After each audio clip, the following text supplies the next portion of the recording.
എല്ലാ സുഹൃത്തുക്കൾക്കും life vision top സ്റ്റാറിലേക്ക് ഒരിക്കൽ കൂടി സ്വാഗതം ചെയ്യുന്നു. ഇന്നത്തെ വീഡിയോ നമ്മുടെ പാർലമെൻറ്റിലെ ചർച്ചകളെക്കുറിച്ചാണ്. പാർലമെൻറ്റിൽ ഭരണപക്ഷവും പ്രതിപക്ഷവും മാറി മാറി കൊമ്പ് കോർക്കുന്ന പല രംഗങ്ങളാണ് നാം കാണുന്നത്. എന്നാൽ ഈ ഭരണപക്ഷവും പ്രതിപക്ഷവും ഒന്ന് ചിന്തിക്കുക, നിങ്ങളുടെ ഈ പ്രതിവാദങ്ങൾ പബ്ലിക്കും കാണുന്നുണ്ട്, അവരും വീക്ഷിക്കുന്നുണ്ട്. ഒരുപക്ഷെ നിങ്ങൾ ഇപ്പോൾ ഭരണപക്ഷം എന്തെങ്കിലും പറഞ്ഞെങ്കിൽ അത് ശരിയെന്ന് ഭരണപക്ഷവും, പ്രതിപക്ഷം ചോദിക്കുന്നത് കറക്റ്റാണെന്നും പ്രതിപക്ഷം, ഇതല്ല യഥാർത്ഥത്തിൽ ജനങ്ങൾ അറിയേണ്ടത്. പ്രതിപക്ഷം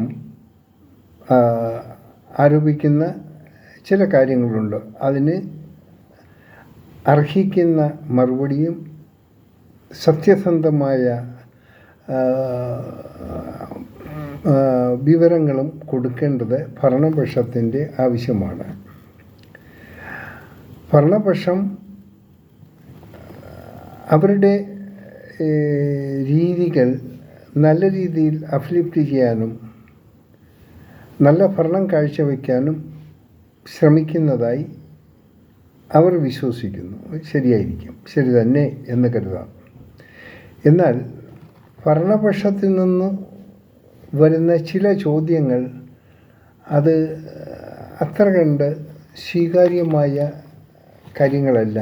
പ്രധാനമായും മനസ്സിലാക്കേണ്ടത് അതായത് പ്രതിപക്ഷ നേതാവിൻ്റെ ബാലിശ്യമായ ചില ആരോപണങ്ങൾ അത് അംഗീകരിക്കാമെന്നുള്ളതല്ല.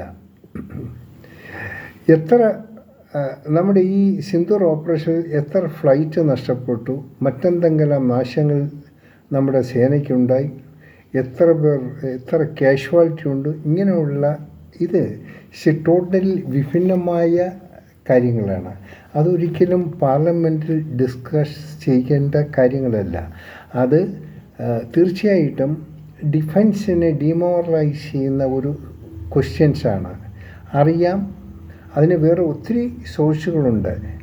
അതിന് എത്ര പ്ലെയിൻ പോയി, എത്ര ആളുകൾ മരണമടഞ്ഞു, ഇതൊക്കെ ഒന്നും ഒരു പാർലമെൻറ്റിൽ പരസ്യമായിട്ട് പ്രഖ്യാപിക്കേണ്ട കാര്യങ്ങളല്ല. സോ ദയവ് ചെയ്ത് പ്രതിപക്ഷം ഇതിനെ കുറിച്ച് കഴിയുന്നതും കൂടുതൽ തെളിവുകൾ ശേഖരിക്കാൻ പരസ്യമായി പാർലമെൻറ്റിൽ ശ്രമിക്കരുത്. തെറ്റാണത്. അത് ഒരു സേനയ്ക്ക് ബുദ്ധിമുട്ടുണ്ടാക്കുന്നൊരു കാര്യം കൂടിയാണ്. അത് ശരിക്കും ഒരു പക്വതയില്ലാത്ത ആരോപണങ്ങളാണ്. ഇനി ഭരണപക്ഷ സൈഡിലുള്ളത് അവർക്കുമുണ്ട് പല അപാകതകൾ. അതിൽ ഏറ്റവും പ്രധാനം ഈ സിന്ദൂർ ഓപ്പറേഷനിൽ ഡൊണാൾഡ് ട്രംപ് പറഞ്ഞാണ് സീസ് ഫയർ ആയത് എന്ന് ഇന്നും ട്രംപ് പറഞ്ഞുകൊണ്ടേയിരിക്കുന്നു.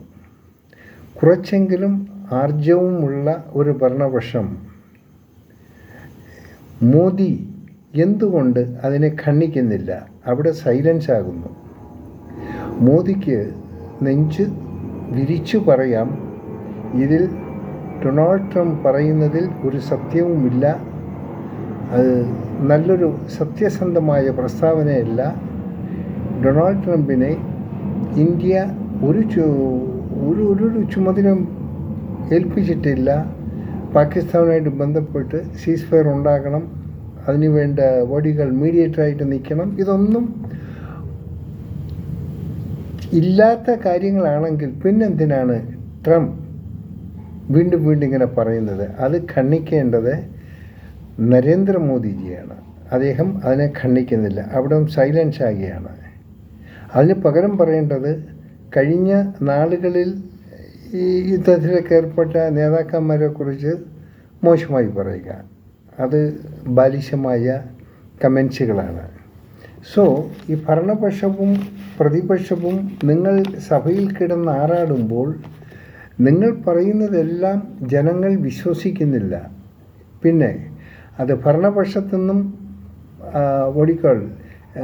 വ്യക്തമായ വിവരങ്ങൾ പ്രതിപക്ഷത്തിന് കൊടുക്കാൻ സാധിക്കാത്തൊരു അവസ്ഥയും ഉണ്ടാകുന്നുണ്ട്. പലയിടത്തും അവർ മൂകമായിരിക്കുന്നു. സോ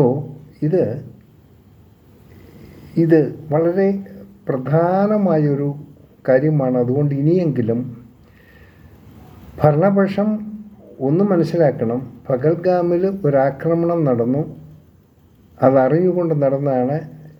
വെറുതെ അതൊരു സെക്യൂരിറ്റി ലാക്നെസ് ഓഫ് സെക്യൂരിറ്റിയിൽ കൂടി സംഭവിച്ചതാണ്. പിന്നും പറയുന്നേക്കൂ, പ്രതിപക്ഷം ഒരു മിലിറ്ററി ആക്ഷൻ ഉണ്ടാകാൻ വേണ്ടി മാത്രം കാത്തിരിക്കുകയാണ് മോദി എന്നും പറയുന്നു. എല്ലാം അത് വാസ്തവമാകണമെന്നില്ല. എന്നാൽ ഭരണപക്ഷം 100% സമ്മതിക്കേണ്ടതാണ്, അത് എഗ്രി ചെയ്യേണ്ടതാണ്. 100% ഒരു സെക്യൂരിറ്റി ലാക്നെസ് പഹൽഗാമിലുണ്ടായി. അതിൻ്റെ വെളിച്ചത്തിൽ തന്നെയാണ് ഇത്രയും ആൾക്കാർ വധിക്കപ്പെട്ടത്.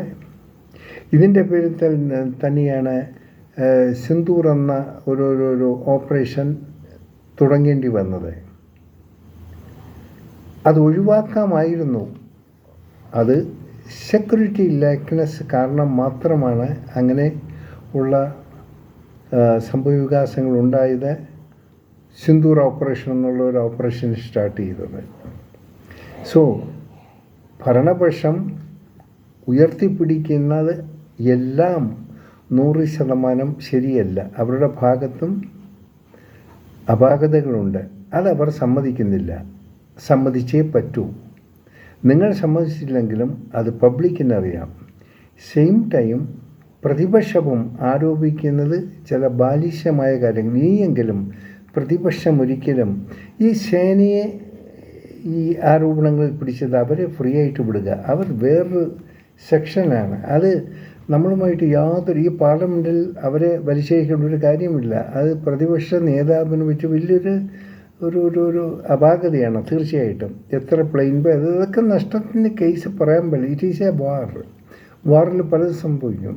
ഇതല്ല, അതായത് ഒരു സെക്യൂരിറ്റിയുടെ പാർട്ട് ഓഫ് ദ സെക്യൂരിറ്റി. നമ്മൾ ഒരുപാട് വിജയം കൈവരിച്ചിരിക്കാം, നമുക്ക് എന്തെങ്കിലും നഷ്ടങ്ങൾ ഉണ്ടായിരിക്കാം. ദറ്റ് ഈസ് സ്വാഭാവികം. അത് ഒരു യുദ്ധത്തിൽ സംഭവിക്കുന്ന കാര്യമാണ്. അതിനെ പരസ്പരം ഒരു ആരോപണമായി ഉയർത്തി കാണിക്കാതിരിക്കുക. പ്രത്യേകിച്ചും എത്ര പേർ മരണമടഞ്ഞു എന്നൊരു വ്യക്തമായ കണക്ക് യഥാർത്ഥത്തിൽ ഇത് പാർട്ട് ഓഫ് ദ ഒരു ഡിഫൻസ് സെക്യൂരിറ്റി അനുസരിച്ച് അത് പറയേണ്ട കാര്യമില്ല. അത് വീട്ടുകാർക്കറിയാം. ആരുടെ എത്ര ജവാന്മാർ നഷ്ടപ്പെട്ടെന്ന് അവരുടെ ബന്ധുജനങ്ങൾക്ക് അറിയാൻ പറ്റും 100%.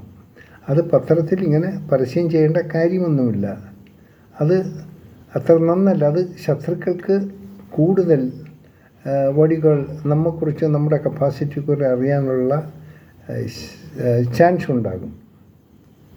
അതുകൊണ്ട് പ്രതിപക്ഷ നേതാവ് ഇനിയെങ്കിലും എത്ര പ്ലെയിൻ പോയി, എത്ര നമ്മുടെ ടാങ്ക് നശിച്ചു, എത്ര ക്യാഷ് ഉണ്ടെന്ന് ആരോപിക്കാതിരിക്കുക. അതുപോലെ തന്നെ മോദിജിയും ദയവ് ചെയ്ത് തീർത്തു പറയുക, ഡൊണാൾഡ് ട്രംപിന് ഇതിൽ റോഡുമില്ല, അദ്ദേഹം സംസാരിക്കുന്നത് ബേസ്ലെസ് എന്നാണെന്ന് നെഞ്ചും നെളിഞ്ഞ് മോദിയും പറയണം.